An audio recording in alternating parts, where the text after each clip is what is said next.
नमस्कार विद्यार्थी मित्रांनो, स्वागत आहे आपले पुन्हा एकदा महाराष्ट्र युनिव्हर्सिटी नोटिफिकेशन आणि व्हिडिओ नोट्स चॅनलमध्ये। आज आपण बीकॉम सेकंड इयर सेमिस्टर 3 मधील मॉनिटरी सिस्टीम म्हणजेच मौद्रिक प्रणाली यातील युनिट क्रमांक 4 ज्याचे नाव आहे नाणे बाजार म्हणजेच मनी मार्केट यावर लेक्चर घेणार आहोत। तर सुरू करूया। नाणे बाजार वित्तीय बाजार म्हणजे काय? तर वित्तीय बाजार म्हणजे दुसरे तिसरे काही नसून वित्त हा खरेदी विक्री करणारा बाजार आहे। आणि हे कोण करते? हे आपल्या बँकाच करतात।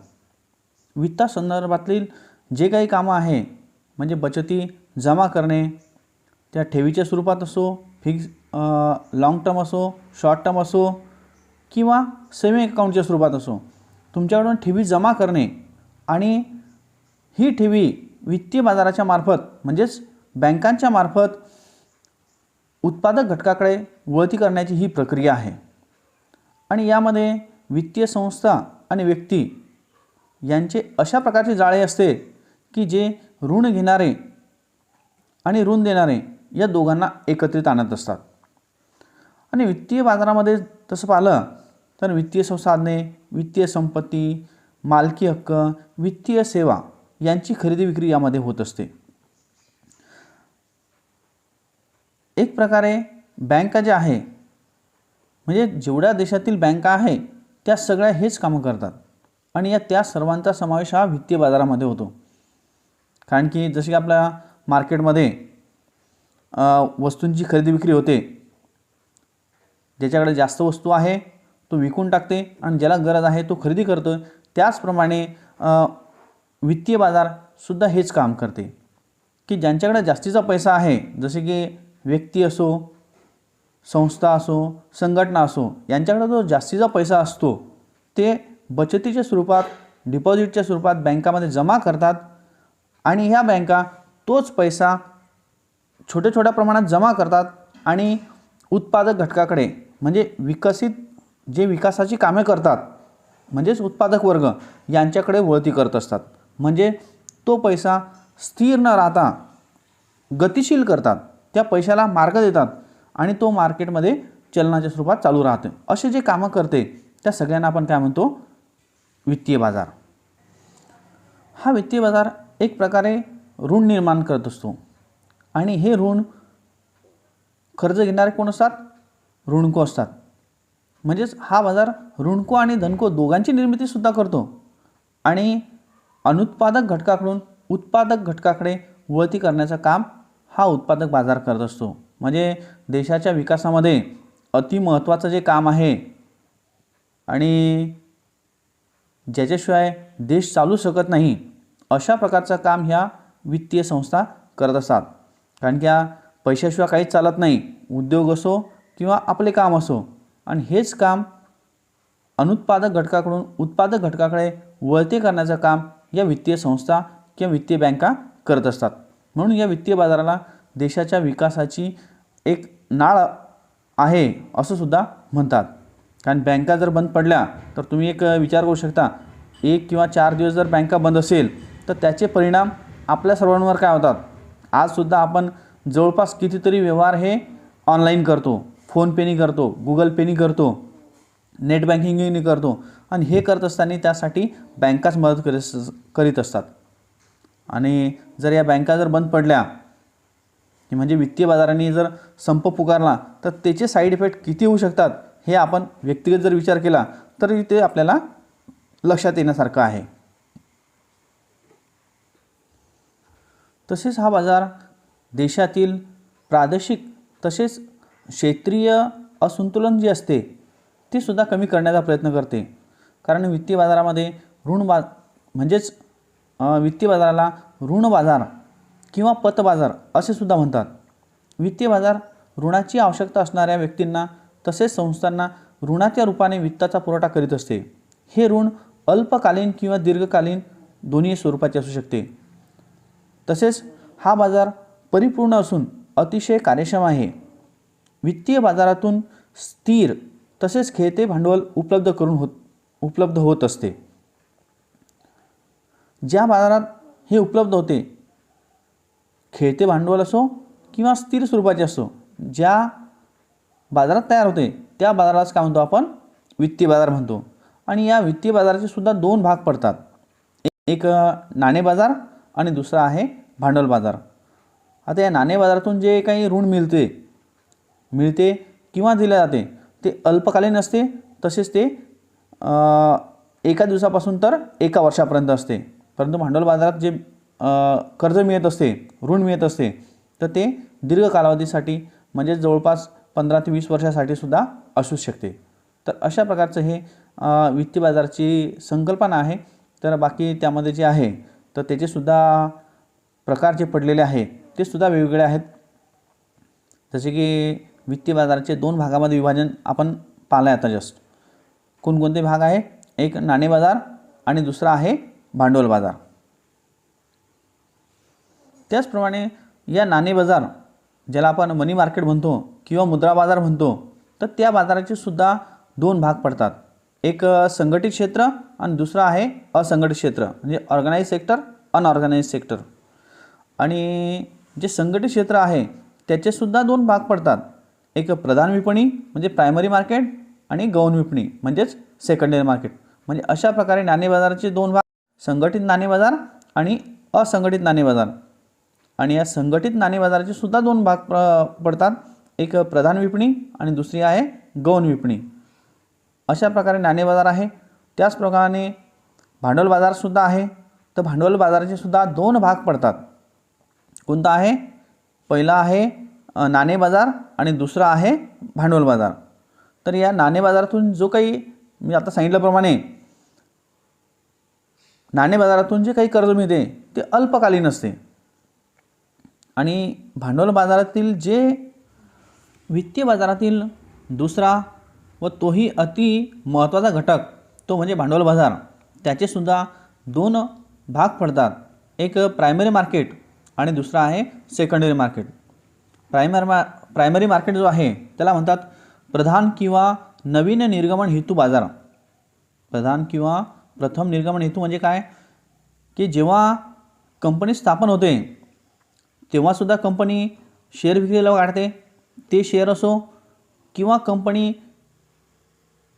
आपला विकास करण्यासाठी किंवा पैशाची कमतरता पडली असेल तर अशा वेळेससुद्धा कंपनी शेअरची विक्री करते, भागांची विक्री करते. तर त्यावेळेस जे शेअर पहिल्यांदा विकले जातात, फर्स्ट टाईममध्ये विकले जातात, तर त्या मार्केटला म्हणतात प्रायमरी मार्केट. तर आता सेकंडरी मार्केट म्हणजे काय, आता आपण शेअर घेतले तर आपण कशासाठी घेतो, तर काहीतरी त्यापासून आपल्याला लाभांश मिळाला पाहिजे, डिव्हिडंड मिळाला पाहिजे. परंतु आपण लाईफ टाईमसाठी घेत नाही, तर आपल्याला जेव्हा गरज पडेल तेव्हा आपण पुन्हा ते विकता यावे या उद्देशाने घेत असतो. आणि आपल्याला गरज पडेल तेव्हा आपण पुन्हा त्या शेअरची विक्री करतो, त्या मार्केटला म्हणतात सेकंडरी मार्केट. म्हणजे ज्या मार्केटमधून शेअर वारंवार विकले जातात अशा मार्केटला म्हणतात सेकंडरी मार्केट. म्हणजे फक्त फर्स्ट टाईममध्ये कंपनी सेल करत असेल ते प्रायमरी मार्केट, आणि ज्या व्यक्तीने घेतली आहे तो व्यक्ती वारंवार ते विकत असेल, तो व्यक्ती घेत असेल, तिसरा व्यक्ती, चौथा व्यक्ती, पाचवा व्यक्ती, तर त्या मार्केटला म्हणतात सेकंडरी मार्केट. आता पाहूया आपण नाणे बाजार. नाणे बाजार हा वित्तीय व्यवस्थेतील अति महत्त्वाचा घटक आहे. या नाणे बाजारालाच मुद्रा बाजार असे सुद्धा म्हणतात. हा देशाच्या आर्थिक विकासामध्ये अतिशय महत्त्वाचे असे योगदान देत असते. कारण कंपन्यांना, शेतकऱ्यांना किंवा सर्वसामान्यांना अल्पकालीन पैशाची गरज असेल तर या बाजारातूनच मिळत असते. ज्या देशाचा नाणे बाजार हा विकसित असेल तर तो देश विकसितच असतो. म्हणजे विकसित देशाची कल्पना ही विकसित नाणे बाजाराच्या संदर्भात केली जाते. या बाजारातून जे काही कर्ज मिळते ते अल्प कालावधीसाठी असते. किंवा ज्याचा कालावधी 1 दिवस ते 1 वर्षापर्यंत असो, ते कोणत्याही प्रकारचे कर्ज असो, ते 1 दिवस ते 1 वर्षापर्यंतच असते. त्यामध्ये विधिग्राह्य मुद्रा असो, धनादेश असो, मागणी रोख असो, वचन चिठ्ठ्या असो, हुंड्या असो, या सगळ्यांचा यामध्ये समावेश होत असतो. आणि यांचा कालावधी किती आहे? फक्त 1 वर्षासाठी असतो. आणि ह्या मुद्रांनाच जवळपास सामिप्य मुद्रा किंवा नियर मनी असे म्हणतात. आता सामिप्य मुद्रा किंवा नियर मनी म्हणजे काय? तर ज्या मुद्रेचं किंवा ज्या विधिग्राह्य मुद्रेचं रूपांतर हे पैशामध्ये कमीत कमी कालावधीत होते. जसे धनादेश आहे, बँकेत गेलो की 1 दिवसामध्ये किंवा विदिन सेकंदामध्ये सुद्धा तुम्हाला कॅश विड्रॉ करता येते. वचन चिठ्ठ्या किंवा हुंड्या असेल तर त्याचा कालावधी ठरलेला असतो. त्या कालावधीच्या आत तुम्हाला त्याचा पैशामध्ये रूपांतर करून मिळते. आणि त्याचा कालावधी 2-3 महिने असेल आणि जर आपल्याला 1 महिन्याच्या आत जर पैशाची आवश्यकता असेल तर आपण त्या हुंड्या बँकेमध्ये जमा करून त्यावर सुद्धा ऋण घेऊ शकतो. त्याचंसुद्धा कन्व्हर्शन पैशामध्ये करू शकतो. म्हणूनच त्याला म्हणतो आपण नियर मनी किंवा सामिप्य मुद्रा. सर्वसाधारणपणे ज्या बाजारात पैशाच्या देवाणघेवाणीचे व्यवहार केले जातात त्यास नाणे बाजार असे म्हणतात. परंतु नाणे बाजाराच्या एवढ्याच बाबीवर आपल्याला समाधान मानता येणार नाही. तर नाणे बाजार ह्या संकल्पनेला विशिष्ट अशा व्याख्यासुद्धा आहेत, विशिष्ट असा अर्थसुद्धा आहे. त्यासाठी रिझर्व्ह बँकेने सुद्धा व्याख्या केली आहे. प्रोफेसर जॉफ्री क्राउथर यांनी सुद्धा त्यावर व्याख्या केलेली आहे. त्यासुद्धा आपण या ठिकाणी पाहणं अतिमहत्त्वाचं आहे. परंतु व्याख्या पाहण्याच्या अगोदर आपल्याला अल्पकालीन कर्ज कशासाठी पाहिजेत हे सुद्धा पाहणं महत्त्वाचं आहे. जसे आता कंपन्या आहेत तर कंपन्यांना अल्पकालीन कर्ज कशासाठी पाहिजे? जसे की कर्मचाऱ्यांचा असो, मजुरांचा असो, यांचा पगार करणे असो. जर कंपन्याकडे पैसा नसेल वेळेवर तर या कंपन्या यांच्याकडूनच पैसा हा कर्जाऊ घेत असतात. त्यानंतर शेतकरी असेल तर शेतकरी कशासाठी घेईल? त्यांच्या शेताची पेरणी करणे असो, म्हणजे शेतीची कामं करण्यासाठी 1 वर्षाच्या आत त्यांचे पिकंसुद्धा निघतात. त्यानंतर ते पेड करू शकतात. सर्वसामान्य व्यक्ती असेल त्यांच्या वैयक्तिक खर्चासाठी सुद्धा ते कर्ज घेऊ शकतात. कंपन्यांना अजून कशासाठी कर्ज पाहिजे? तर यंत्राची दुरुस्ती करणे असो, त्यासाठी सुद्धा त्यांना पैशाची आवश्यकता असते. त्यासाठी सुद्धा या नाणे बाजारातून कर्ज पुरवठा हा होत असतो. परंतु याचा कालावधी किती असतो? 1 दिवसापासून तर 1 वर्षापर्यंत. 1 वर्षाच्या आत त्यांना तो पैसा पेड करावा लागतो. त्यानंतर याच्या व्याख्या पाहू आपण. जशी की भारतीय रिझर्व्ह बँक जी आहे त्यांनी सुद्धा जी व्याख्या केलेली आहे तर ती पाहू. त्यामध्ये त्यांनी म्हटलं आहे, नाणे बाजार म्हणजे पैशारूपी संपत्तीचे अल्पमुदतीचे व्यवहार करणारे केंद्र होय. म्हणजे काय? नाणे बाजार म्हणजे पैशारूपी संपत्तीचे अल्पमुदतीचे व्यवहार करणारे केंद्र होय. नाणे बाजार कर्ज घेणाऱ्याच्या अल्पकालीन गरजा भागवतो. नाणे बाजार काय करतो? अल्पकालीन गरजा भागवतो आणि कर्ज उपलब्ध करून देणाऱ्या धनकोंना रोखता प्राप्त करून घेतो. म्हणजे कर्ज ज्यांनी उपलब्ध करून दिलेलं आहे त्यांना रोखता प्राप्त करून देतो. म्हणजे काय? त्यांना रोख वसूल करण्याचा अधिकार देते. कारण आपण कर्ज घेतलं असेल एखाद्या बँकेकडून तर बँकांना तो अधिकार असते की त्या व्यक्तीकडून तो वसूल करावा. तर अशा प्रकारची ही भारतीय रिझर्व्ह बँकेची व्याख्या आहे. त्यानंतर प्रोफेसर क्राउथर जे आहे त्यांनीसुद्धा व्याख्या केली आहे. त्यांनी काय म्हटलं आहे? विविध प्रकारच्या पैशाच्या देवाणघेवाणीचे व्यवहार करणाऱ्या, म्हणजे विविध प्रकारच्या पैशाच्या देवाणघेवाणीचे व्यवहार करणाऱ्या विविध संस्थांना सामूहिकपणे नाणे बाजार असे म्हणतात. म्हणजे विविध प्रकारचे पैशाची देवाणघेवाण करणारे जे आहेत त्या सगळ्यांना एकत्रितपणे काय म्हणतात? नाणे बाजार. हे देवाणघेवाण कोण करत असते? वित्तीय बँका. जेवढ्या बँका आहे त्या सगळ्या वित्तीय बँकाच आहे. कारण की बँकामध्ये दुसरं तिसरं कोणता व्यवहार होत नाही. तो कोणता व्यवहार होते? पैशाचाच व्यवहार होते. म्हणून त्या सगळ्यांना आपण काय म्हणतो?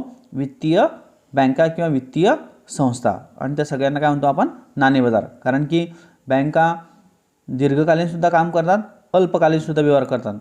त्यातील अल्पकालीन जेवढे काही व्यवहार आहे त्या सगळ्यांचा समावेश हा कशामध्ये होते? नाणे बाजारामध्ये होते. तिसरी व्याख्या आहे अर्वाचीन अर्थशास्त्रीय शब्दकोशात, म्हणजेच डिक्शनरी ऑफ मॉडर्न इकॉनॉमिक्स, यामध्ये सुद्धा याची व्याख्या केलेली आहे.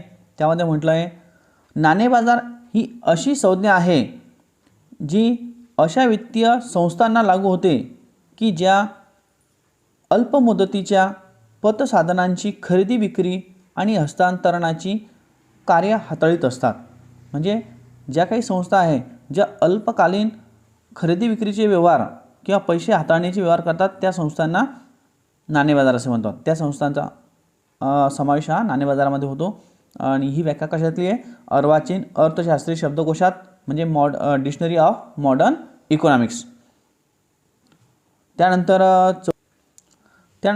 चौथी व्याख्या जी आहे मॅडन आणि नॅडलर यांनी ही व्याख्या केलेली आहे. तर नाणे बाजार अशी यंत्रणा आहे की जिचे मार्फत अल्प मुदतीचे कर्ज दिली जातात व घेतली जातात. तसेच या यंत्रणेबाबत विशिष्ट देशाच्या अगर जगाच्या आर्थिक देण्याघेण्याबाबतचे व्यवहार पूर्ण केले जातात. म्हणजेच यांची जी व्याख्या आहे त्यामध्ये काय म्हटलं आहे? नाणे बाजार ही अशी यंत्रणा आहे जिच्या मार्फत अल्प मुदतीचे कर्ज दिल्या जातात व घेतल्या जातात. तसेच या यंत्रणेबाबत विशिष्ट देशाच्या अगर जगाच्या आर्थिक देण्याघेण्याचे व्यवहार पूर्ण होतात. म्हणजे अल्पकालीन तर आहेच, तो देशातील असो विदेशातील असो, ज्यांचे व्यवहार अल्पकालीन होत असेल त्या सगळ्यांचा समावेश हा नाणे बाजारामध्ये होत असतो. पाचवी व्याख्या जी दिली आहे ती आहे व्ही पाडिया यांची. तर यांच्यामध्ये काय आहे? नाणे बाजार हा घाऊक बाजार असून ज्यातून अल्प मुदतीच्या आर्थिक संसाधनांचे बदलत्या योग्य दरावर तसेच उच्चस्तरीय अशा कमी हानीभयाच्या तरलतेवर व्यवहार होत असतात. म्हणजे कमी हानीभयाच्या, अल्पकाल असेल तर अल्पकालामध्ये होणारा हानीभय हा सुद्धा कसा असतो? कमी असतो, अशी यांची व्याख्या आहे. म्हणजे घाऊक बाजारसुद्धा आहे आणि अल्पकालीनसुद्धा आहे. त्यामुळे त्यामध्ये हानीभय म्हणजे हानी होण्याचा जो चान्स आहे किंवा जे प्रमाण आहे ते कमी असते, असं व्ही पाडिया यांचं मत आहे. अशा प्रकारे ह्या 5 व्याख्या आहे. आणि या 5 व्याख्यांचे जे सार आहे किंवा ज्यामध्ये काय म्हटलं आहे तर त्यामध्ये महत्त्वाचं म्हणजे नाणे बाजार पैशाचे किंवा कर्जाऊ रकमेचे अल्पकालीन व्यवहार केले जातात. दुसरं आहे नाणे बाजारात पैशाचे व्यवहार करणाऱ्या अनेक संस्था आहेत. तिसरं त्यात महत्त्वाचं म्हणजे नाणे बाजार ऋणकोला कर्ज रूपात पैसा उपलब्ध करून देतो तर धनकोला रोखता प्राप्त करून घेतो. कारण की जो कर्ज घेणारा आहे त्याला कर्ज मिळते, तर जो कर्ज देते त्याला रोख प्राप्त करून घेण्याचे अधिकार देतात. नंतर चौथं त्यामध्ये महत्त्वाचं आहे नाणे बाजारात वास्तविक मुद्रेबरोबरच सामीप्य पैशांचाही व्यवहार केला जातो. म्हणजे रोख पैशांचा तर आहेच, त्यासोबतच ज्या मुद्रेचं कमी कालावधीमध्ये पैशात रूपांतर होतं अशा मुद्रांचा सुद्धा समावेश होतो. जसे की तुमचे धनादेश आहे, वचन चिठ्ठ्या आहे, हुंड्या आहे, यांचासुद्धा त्यामध्ये समावेश होतो. या नाणे बाजाराचे निश्चित असे स्थान नाही आहे. म्हणजे तुम्ही असं सांगू शकत नाही की हाच नाणे बाजार आहे. नाणे बाजार हा देशातील प्रत्येक कोपऱ्यामध्ये पोहोचलेला आहे. जसे बँका पाहतो आपण, व्यक्ती पाहतो, हा देशातील प्रत्येक कोपऱ्यामध्ये आहे. जो काही हा व्यवहार करते पैशाच्या देण्या घेण्याचे अल्पकालीन, त्या सगळ्यांना वित्तीय बाजार म्हणतो. त्याचप्रमाणे त्याला नाणे बाजारसुद्धा आपण म्हणतो. कारण की निश्चित जागा त्याची आपल्याला सांगता येत नाही की हीच जागा आहे त्याची. म्हणजे नेचर ऑफ लोकेशन जे आहे ते निश्चित नाही आहे. तर या नाणे बाजाराचे सुद्धा 2 प्रकार पडतात. म्हणजेच नाणे बाजार किंवा त्याला आपण नेचर ऑफ मनी मार्केट म्हणतो किंवा नाणे बाजाराचे स्वरूप. तर नाणे बाजारामध्ये संघटित क्षेत्र आणि असंघटित क्षेत्र असे 2 प्रकार पडतात. तर त्या संघटित क्षेत्र म्हणजेच काय? असे क्षेत्र की ज्याच्यावर रिझर्व्ह बँक ऑफ इंडियाचं नियंत्रण आहे.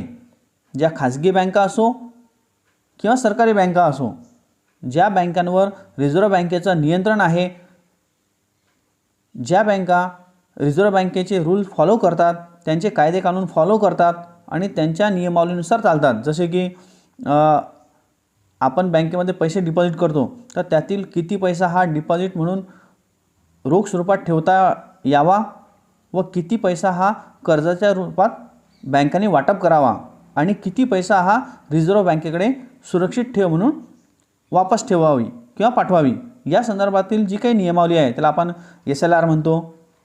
नंतर CRR म्हणतो. म्हणजे CRR म्हणजे काय? Cash reserve ratio. आणि किती पैसा हा रोख स्वरूपात किंवा कर्जाच्या स्वरूपात लोकांना वाटावा या संदर्भातील जी नियमावली आहे ही RBI ठरवते आणि त्या नियमावलीप्रमाणे या बँका कर्ज वाटप करत असतात. आणि कर्जाचं जे स्वरूपसुद्धा जे असते किंवा व्याजाचं स्वरूप हे सुद्धा RBIच्या नियमावलीनुसार चालते. ते व्याजाचं रेट यापेक्षा जास्त नसावं किंवा कमीत कमी किती असावं, लोकांनी आपल्याकडे पैसा ठेव म्हणून ठेवल्यानंतर त्याच्यावर व्याज कमीत कमी किती द्यावं, सेव्हिंग अकाउंटवर किती द्यावं, अशा सगळ्या अनेक नियमावली असतात. तर त्या सर्व रिझर्व्ह बँकेचे नियम फॉलो करणाऱ्या बँका असतात. या संघटित क्षेत्रामध्ये केंद्रीय अधिकोष, सार्वजनिक आणि खाजगी क्षेत्रातील अधिकोष, सहकारी बँका, औद्योगिक विकास बँक, वित्तीय महामंडळ, आयुर्विमा महामंडळ, सामान्य विमा कंपनी, म्युच्युअल फंड, विकास महामंडळ अशा बँकांचा समावेश होतो, ज्या रिझर्व्ह बँकेचे सर्व नियम फॉलो करणाऱ्या असतात. या बँका संघटित क्षेत्रामध्ये येत असल्याकारणाने यामध्ये असणारे कर्जाचे किंवा व्याजाचे जे प्रमाण असते ते सुद्धा कमी असते. त्यासोबतच यामध्ये जे काही कर्ज असते ते सुरक्षित असते. त्याची गुंतवणूक करण्यासाठी प्रत्येक जो व्यक्ती आहे या ठिकाणी गुंतवणूक करण्यात त्याला कोणतीही अडचण येत नाही. त्याला खात्री असते की आपला पैसा जो काही आहे तो सुरक्षित आहे, कारण की या सर्व बँकांवर रिझर्व्ह बँकेचं नियंत्रण आहे. आपला पैसा किंवा ही बँक कोणत्याही कारणास्तव डुबली जरी असेल, बंद जरी पडली असेल, तर रिझर्व्ह बँक त्यावर योग्य तो निर्णय देत असते. म्हणून संघटित क्षेत्र किंवा संघटित बँका देशामध्ये जेवढ्या जास्त असतील तेवढा देशाचा विकास होत असते. त्यानंतर नाणे बाजारातील जो दुसरा घटक आहे तो आहे असंघटित क्षेत्र. तर असंघटित क्षेत्र म्हणजे ते नावाच असंघटित, त्याची कोणतीही संघटना नाही, कोणाचं त्यावर नियंत्रण नाही, ज्यावर RBIचं कोणत्याही प्रकारचं नियंत्रण नाही, ज्या बँका, ज्या संस्था, ज्या व्यक्ती रिझर्व्ह बँकेचे कोणतेच नियम फॉलो करत नाही, असे ज्या संघटना आहे, अशा ज्या बँका आहे त्यांना आपण म्हणतो असंघटित क्षेत्र. त्यामध्ये सावकार, अडते, जमीनदार, चिट फंड अशा जे काही संस्था आहे किंवा जे काही व्यक्ती आहे ते लोकांकडून पैसा जमा करतात काही प्रमाणात आणि लोकांना कर्जसुद्धा देतात, परंतु त्यावर कोणत्या प्रकारचं नियंत्रण नाही आहे की कर्ज किती द्यावं, त्याचा रेट ऑफ इंटरेस्ट किती असावा, यावर कोणत्याही प्रकारचं नियंत्रण RBIचं नसते. यामध्ये काय होते, लोकांची हानी होते, कारण की रेट ऑफ इंटरेस्ट जास्त असेल तर त्यांना व्याज जास्त द्यावं लागते, त्यामध्ये सर्वसामान्यांचं नुकसान होते. परंतु असे कर्ज लोक का घेतात हा एक प्रश्न आहे की संघटित क्षेत्र असताना असंघटित क्षेत्राकडून लोक कर्ज का घेतात, घेण्याची काय गरज आहे. तर त्यातील महत्त्वाचं कारण म्हणजे जे संघटित क्षेत्र आहे यातून जर आपल्याला कर्ज घ्यायचं असेल तर आपल्याकडे पहिले तो सरकारी कर्मचारी असला पाहिजे. काही अनेक निकष आहे. तुमचं एक रेग्युलर इन्कम असला पाहिजे, म्हणजे तुमची कंपनी असेल तर रेग्युलर इन्कम, तुमचे सर्व डॉक्युमेंट जमा करा बँकांमध्ये. खूप अशी नियमावली असते आणि त्या नियमावली पूर्ण करता काही लोक अपुरे पडतात. जसे आता शेतकरी आहे, शेतकऱ्यांनी म्हटलं की बँकेतून कर्ज घ्यायचं, त्याला लिमिटेशन आहे. पर एकर तुम्हाला 2, 4, 5, 10 हजार 1 लाखापर्यंत कर्ज मिळेल. पण जास्त पैशाची आवश्यकता असेल तर ह्या बँका तुम्हाला कर्ज देत नाही. मग अशा वेळेस अशा व्यक्तींना असंघटित क्षेत्राकडे जाणं आवश्यक आहे.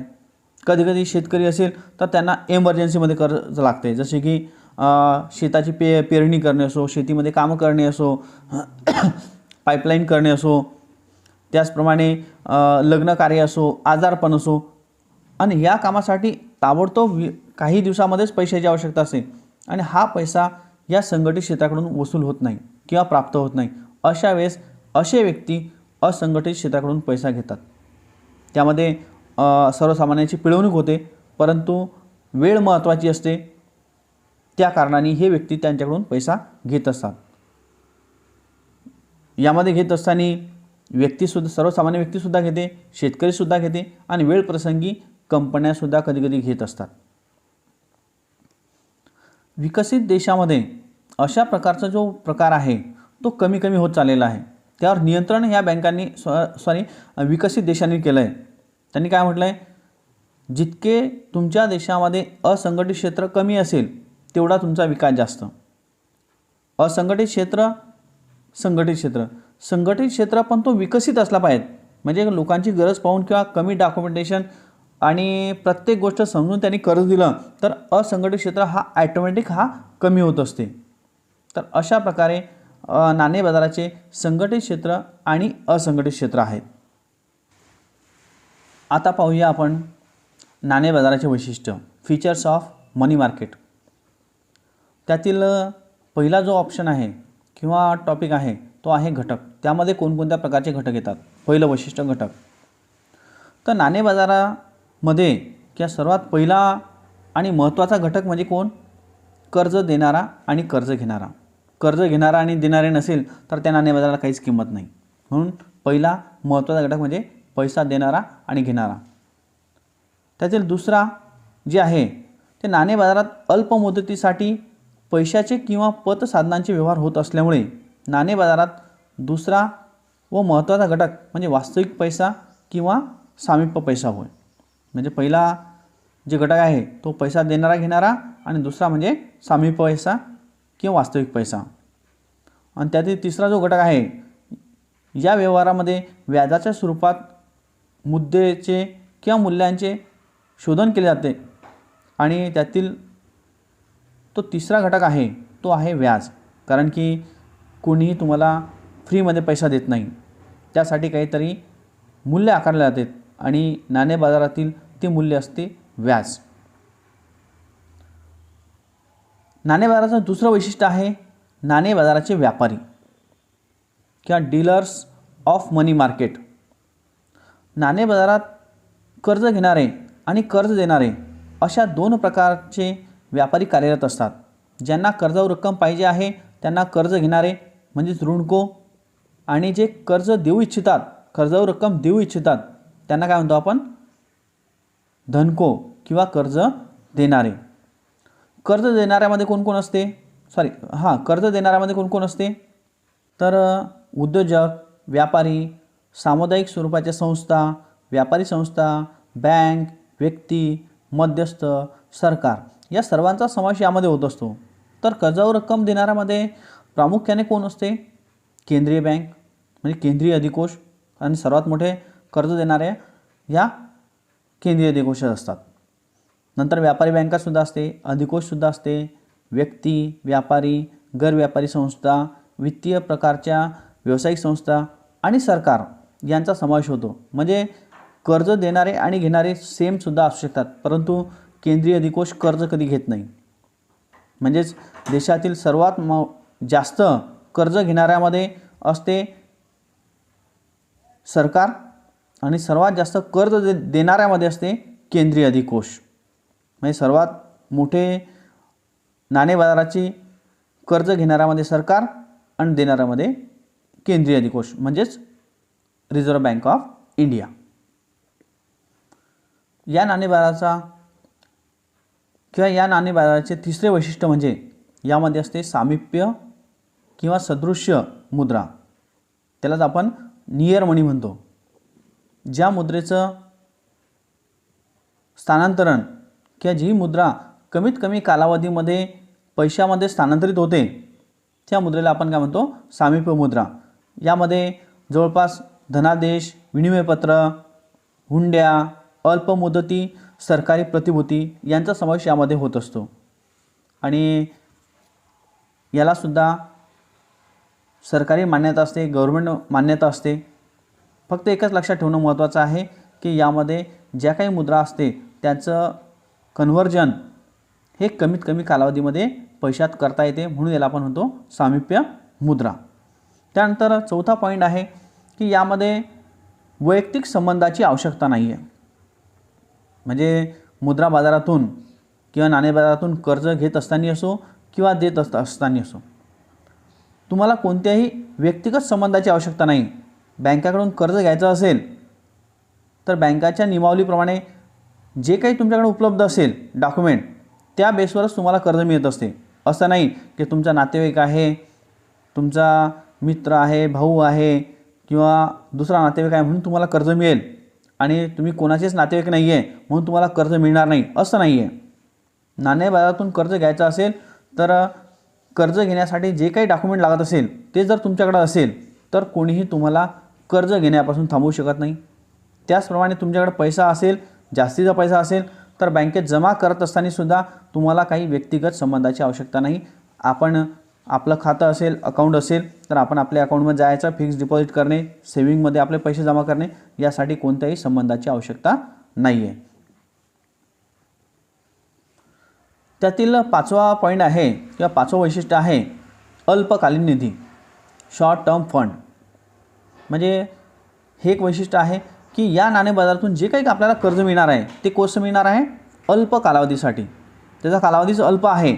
अल्प म्हणजेच काय, एका दिवसापासून तर एका वर्षापर्यंत या बाजारातून आपल्याला कर्ज मिळत असते. म्हणून याला आपण काय म्हटलं आहे, अल्पकालीन नाणे बाजार किंवा अल्पकालीन बाजार.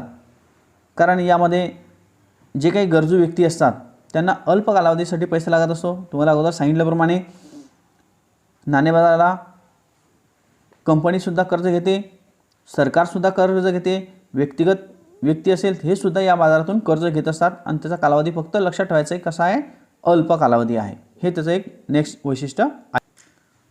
त्याचं 6वं वैशिष्ट्य आहे एकजिन्सीपणाचा अभाव. नाणे बाजारामध्ये एकजिन्सीपणाचा अभाव आहे. आता अभाव का आहे, याचं वैशिष्ट्य कारण काय की नाणे बाजारामध्ये कोणी एक व्यक्ती येत नाही, त्यामध्ये एक प्रकारची बँक येत नाही, त्यामध्ये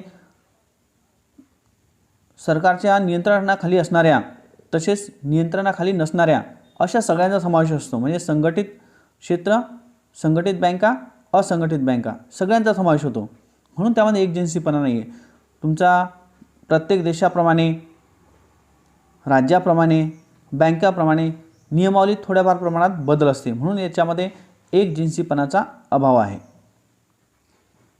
त्यानंतर 7वा पॉईंट आहे चढउतार. नाणे बाजार हा वेळेनुसार व परिस्थितीनुसार बदलत असतो. आंतरिक आणि बाह्य वातावरणाचा नाणे बाजारावर परिणाम होत असतो. त्यामुळे नाणे बाजारातील कार्यपद्धतीतसुद्धा वारंवार फेरबदल करावे लागतात. किंबहुना ते आपसूक होत असतात, ऑटोमॅटिक होतात. परिस्थिती बदलली तरी वातावरण बदलत असते. विविध देशामधील नाणे बाजारांची कार्यपद्धती ही जवळजवळ सारखीच आहे. कारण काय, बँका जे आहेत त्यांचे व्यवहार करण्याची पद्धती प्रत्येक देशामध्ये जवळपास कमी अधिक प्रमाणात सारखी असते, 75% तरी सारखी असते. जगातील सर्व नाणे बाजार एकमेकांशी घनिष्ठतेने संबंधित असल्यामुळे एखाद्या देशातील नाणे बाजारात झालेल्या बदलाचा परिणाम जो आहे तो आपल्या देशावर सुद्धा होत असतो आणि आपल्या देशामध्ये काही बदल झाले असेल त्याचा परिणामसुद्धा त्या देशावर असतो. कारण की संपूर्ण जग हे एक बाजारपेठ आहे, त्यामुळे त्या सर्वांचा त्यावर परिणाम होत असतो. त्यानंतरचा 8वे जे वैशिष्ट्य आहे ते आहे भांडवली बाजारापेक्षा वेगळा. आता निश्चितच हा भांडवल बाजारापेक्षा वेगळा आहे, हे सुद्धा वैशिष्ट्य आहे. कारण की भांडवल बाजारातून जे कर्ज मिळते ते दीर्घ कालावधीसाठी असते. नाणे बाजारात जे कर्ज मिळते ते अल्प कालावधीसाठी असते. त्यामुळं या दोघांमध्ये बदल हा आहेच. या नाणे बाजाराचे काही उद्देश आहे. पहिला उद्देश कोणता आहे, निधी उपलब्ध करून देणे. कारण हेच काम तर नाणे बाजाराचे मुख्य आहे की ज्या व्यक्तीला पैशाची आवश्यकता आहे अशा व्यक्तींना निधी उपलब्ध करून देणे, गरजू व्यक्तींना निधी उपलब्ध करून देणे, व्यापारी वर्गांना निधी उपलब्ध करून देणे, हा नाणे बाजाराचा मुख्य उद्देश आहे. त्यानंतर आधिक्य निधीचा उपयोग करणे. ज्या व्यक्तीकडे आधिक्य पैसा आहे तो पैसा गोळा करून ज्या व्यक्तींना पैशाची आवश्यकता आहे म्हणजे अनुत्पादक क्षेत्राकडून उत्पादक क्षेत्राकडे पैसा वळती करण्याचं कामसुद्धा हा नाणे बाजार करतो. म्हणजे हा सुद्धा त्याचा उद्देश आहे. नंतर तिसरा आहे उद्देश, सरकारला वित्तीय कार्यात मदत करणे. सरकारला सुद्धा विविध प्रमाणे किंवा विविध कार्यासाठी पैशाची आवश्यकता असते. अल्प कालावधीसाठी असो का अल्प कालावधीसाठीच पकडू आपण, कारण की नाणे बाजार हा अल्प कालावधीसाठी आहे. जसे की वेगवेगळ्या प्रकारच्या योजना असतात आणि काही कालावधीनंतर किंवा एका वर्षानंतर पैसा गव्हर्नमेंटकडे सुद्धा पैसा येणार असतो. एका महिन्यात किंवा एका वर्षाच्या आत पैसा येणार असतो. परंतु तात्पुरती गरज भागवण्यासाठी सुद्धा पैसा सरकारला लागत असते. कारण की सरकारला पैसा हा टॅक्सेसच्या मार्फत प्राप्त होत असतो. आणि तो कंटिन्युअस प्राप्त होत असतो. असं काही नाही की संपलं, एक दिवस संपला, 2 दिवस संपला की संपलं. गव्हर्नमेंटला सतत मिळत असते, परंतु ज्या कालावधीसाठी पैसा लागत असते तो पैसा गव्हर्नमेंटकडे नसेल विविध प्रकारच्या योजना अंमलात आणण्यासाठी, तर असा पैसासुद्धा गव्हर्नमेंट हा नाणे बाजारातून आणत असतो. म्हणून सरकारला वित्तीय कार्यात मदत करणे हा सुद्धा उद्देश आहे. नंतर चौथा आहे मौद्रिक नीती निर्धारणात मदत करणे. मौद्रिक नीती जी असतात किंवा कायदे कानून असतात त्यासाठी सुद्धा हा नाणे बाजार मदत करीत असतो. नीती निर्धारण म्हणजेच काय, तर ज्या सर्वसामान्य बँका आहेत त्यांच्यामध्ये जे काही व्यवहार होतात त्याची माहिती सर्वसामान्य बँका, व्यापारी बँका किंवा अदर बँका त्यांची माहिती रिझर्व्ह बँकेला म्हणजे केंद्रीय बँकेला देते आणि त्या बेसवर रिझर्व्ह बँकेला आपले नीती निर्धारण ठरवण्यासाठी मदत होत असते. त्यामुळे नीती निर्धारणामध्ये सुद्धा ह्या नाणे बाजारातील बँका महत्त्वाच्या ठरतात. नंतरचा उद्देश आहे निधीला गतिशील करणे. हा सुद्धा उद्देश आहे, कारण अनुत्पादक क्षेत्राकडून किंवा ज्या क्षेत्राकडे ज्या व्यक्तीकडे जास्तीचा पैसा आहे तो गोळा करणे, बँकेत जमा करणे आणि तो उत्पादक क्षेत्राकडे वळता करणे, म्हणजे जे स्थिर स्वरूपात पडलेला पैसा आहे जो अगतिशील आहे त्याला गती देण्याचं काम या बँका करतात. जर या बँका नसत्या तर ज्या व्यक्तीकडे पैसा पडलेला आहे तो तसाच पडून राहिला असता, परंतु या बँका असल्यामुळे, नाणे बाजार असल्यामुळे तो पैसा अनुत्पादक क्षेत्राकडून उत्पादक क्षेत्राकडे येते, त्यामुळे त्या निधीला गतिशीलता प्राप्त होते. हा सुद्धा त्याचा उद्देश आहे. नंतर आहे निधीला तरलता आणि लाभदायकता प्रदान करणे. जो काही तुमच्याकडे पैसा असतो किंवा निधी असतो तो गतिशील किंवा तरल बनवणे. तरल म्हणजे काय, एका कमी कालावधीत त्याचं पैशामध्येच करणे, जसे की तुमचा धनादेश असो, वचनचिठ्ठ्या असो, हुंडी असो, यांचा कमी कालावधीमध्ये पैशात रूपांतर करण्याचं काम हाच नाणे बाजार करत असते. आणि ज्याला पैशाची आवश्यकता आहे म्हणजे लाभ घेणारा आहे तर त्याला त्याचा फायदासुद्धा प्राप्त होत असते. म्हणून निधीला तरलता किंवा लाभदायकता प्राप्त करून देण्याचं कामसुद्धा हा नाणे बाजार करत असतो. हे सुद्धा त्याचा उद्देश आहे. निधीला तरलता प्राप्त करून देणे, त्यात वाढ करणे, तसेच त्या निधीची लाभदायकता जी असते त्यामध्ये वाढ करण्यासाठी सुद्धा नाणे बाजार मदत करत असते आणि त्यासाठी तो सतत प्रयत्नशील सुद्धा असते. या नाणे बाजाराच्या माध्यमामुळेच निधी लाभदायक स्थितीत राहतात, तसेच निवेशकर्त्यांना सदैव कामाची अपेक्षा राहत असते. विकसित नाणे बाजारात प्रतिभूतींचा क्रय विक्रय जलद गतीने होत असतो आणि त्यामुळे निधींना सदैव सरलता प्राप्त होत असते. कारण की शेअर मार्केट असो, बँका असो, यांच्यामधून निधी सतत एका व्यक्तीकडून दुसऱ्या व्यक्तीकडे स्थानांतरित होत असतो. ज्या व्यक्तींना त्याची गरज असते त्यांना तो प्राप्त होत असते. त्यामुळेच निधीला जी कोण निधी आहे म्हणजे पैसा आहे त्याला सरलता प्राप्त होत असते. कारण की ज्या व्यक्तीला गरज आहे त्याच्यापर्यंत तो पोहोचला म्हणजे त्याची सरलता तयार झाली. अशा प्रकारे हा नाणे बाजार टॉपिक आहे, तुम्हाला समजला असेल. आणि जो टॉपिक समजला नाही त्याला पुन्हा आपण रिपीट करून पुन्हा पाहू शकता. धन्यवाद.